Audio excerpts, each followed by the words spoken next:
Pesona Misa Johana cucu mendiang Suzana sang ratu horor. Jarang tersorot publik, mendiang Suzana sang ratu horor Indonesia ternyata punya cucu yang cantik bernama Misa Johana. Sosok Misa Johana berhasil menarik perhatian publik karena pesonanya yang tak kalah dari sang nenek. Tak cuma itu, Misa Johana juga memiliki karir dan prestasi yang cemerlang. Inilah sosok Misa Johana, cucu mendiang Suzana sang ratu horor Indonesia. Misa Johana merupakan cucu Suzana yang jarang disorot oleh media.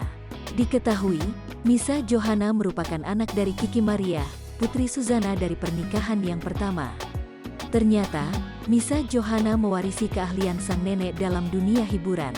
Dalam akun Instagram @misajoh, ia mengenalkan dirinya sebagai seorang aktris. Bahkan dalam akun Instagram miliknya tersebut, Misa kerap membagikan keahliannya dalam berakting seperti menjadi bintang iklan.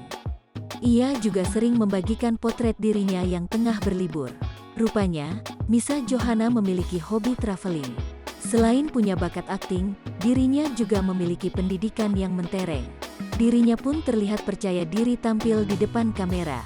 Misa tampak lihat berpose. Bukan hanya itu, ia juga pintar memadupadankan busana. Gaya OTD-nya begitu fashionable. Cucu Suzana ini merupakan lulusan S2 Vilnius University, Lithuania. Dalam akun Instagramnya tersebut, Misa juga membagikan potret dirinya bersama Kiki Maria.